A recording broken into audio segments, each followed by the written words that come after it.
ಸಣ್ಣ ಹಳ್ಳಿಯಲ್ಲಿ ಕಾರ್ತಿಕ್ ಎಂಬ ಹುಡುಗ ವಾಸವಾಗಿದ್ದ. ಅವನ ಕುಟುಂಬ ತುಂಬಾ ಬಡತನದಲ್ಲಿತ್ತು. ಅವನ ತಂದೆ ದಿನಗೂಲಿ ಕೆಲಸ ಮಾಡುತ್ತಿದ್ದರು, ತಾಯಿ ಮನೆ ಕೆಲಸ ಮಾಡುತ್ತಿದ್ದರು. ಹಲವಾರು ದಿನಗಳು ಅವರ ಮನೆಗೆ ಸರಿಯಾಗಿ ಊಟವೂ ಇರಲಿಲ್ಲ. ಆದರೂ ಕಾರ್ತಿಕ್ನ ಮನಸ್ಸಿನಲ್ಲಿ ಒಂದು ದೊಡ್ಡ ಕನಸು ಇತ್ತು. ನಾನು ಒಂದು ದಿನ ದೊಡ್ಡ ವ್ಯಕ್ತಿಯಾಗಬೇಕು. ಶಾಲೆಯಲ್ಲಿ ಅವನು ಸರಾಸರಿ ವಿದ್ಯಾರ್ಥಿ. ಕೆಲವರು ಅವನನ್ನು ಹಾಸ್ಯ ಮಾಡುತ್ತಿದ್ದರು.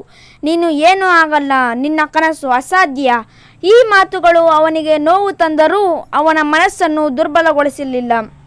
ಒಂದು ದಿನ ಅವನ ಶಿಕ್ಷಕ ಅವನನ್ನು ಕರೆದು ಹೇಳಿದರು, ನಿನ್ನಲ್ಲಿ ಸಾಮರ್ಥ್ಯ ಇದೆ, ಆದರೆ ನೀನು ಹೆಚ್ಚು ಪ್ರಯತ್ನ ಮಾಡಬೇಕು. ಆ ಮಾತು ಕಾರ್ತಿಕ್ ಜೀವನವನ್ನೇ ಬದಲಿಸಿತು. ಆ ದಿನದಿಂದ ಅವನು ಒಂದು ನಿರ್ಧಾರ ತೆಗೆದುಕೊಂಡ. ಪ್ರತಿದಿನ ನಾನು ಸುಧಾರಿಸಿಕೊಳ್ಳಬೇಕು. ಬೆಳಗ್ಗೆ ಬೇಗ ಎದ್ದು ಓದುವುದು ಶುರು ಮಾಡಿದ. ಶಾಲೆ ನಂತರ ತನ್ನ ತಂದೆಗೆ ಸಹಾಯ ಮಾಡುತ್ತಿದ್ದ. ರಾತ್ರಿ ಮತ್ತೆ ಓದುತ್ತಿದ್ದ. ಹಲವಾರು ದಿನ ಅವನು ಕ್ಲಾಂತಿಯಿಂದ ಕೂಗುತ್ತಿದ್ದ. ಆದರೆ ಒಂದು ಮಾತು ಅವನ ಮನಸ್ಸಿನಲ್ಲಿ ಇತ್ತು, ಬಿಟ್ಟು ಕೊಡಬಾರದು, ನೆವರ್ ಗಿವ್ ಅಪ್. ಹೀಗೆ ತಿಂಗಳುಗಳು ಕಳೆದವು. ಒಂದು ದಿನ ಪರೀಕ್ಷಾ ಫಲಿತಾಂಶ ಬಂತು. ಎಲ್ಲರೂ ಆಶ್ಚರ್ಯಪಟ್ಟರು. ಕಾರ್ತಿಕ್ ಕ್ಲಾಸ್ ಟಾಪರ್ ಆಗಿದ್ದ. ಆ ದಿನ ಅವನನ್ನು ಹಾಸ್ಯ ಮಾಡಿದವರು ಕೂಡ ಅವನನ್ನು ಗೌರವದಿಂದ ನೋಡಿದರು. ಆದರೆ ಅದು ಅಂತ್ಯ ಅಲ್ಲ.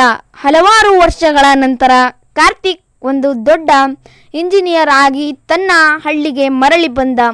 ಅವನ ತಂದೆ ತಾಯಿ ಹೆಮ್ಮೆಯಿಂದ ಕಣ್ಣೀರಿಟ್ಟರು. ಆಗ ಕಾರ್ತಿಕ್ ಹೇಳಿದ ಒಂದು ಮಾತು ಎಲ್ಲರಿಗೂ ಪ್ರೇರಣೆಯಾಯಿತು, ನಾನು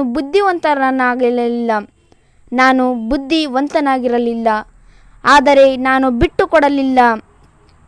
ಕಥೆಯ ಸಂದೇಶ: ಯಶಸ್ಸು ಬರೋದು ಪ್ರತಿಭೆಯಿಂದ ಅಲ್ಲ, ಪರಿಶ್ರಮ ಮತ್ತು ಹಠದಿಂದ. ನೆವರ್ ಗಿವ್ ಅಪ್, ಅದೇ ನಿಜವಾದ ರಹಸ್ಯ. Thanks for watching. ಸಬ್ಸ್ಕ್ರೈಬ್ ಮಾಡಿ, ಲೈಕ್ ಮಾಡಿ.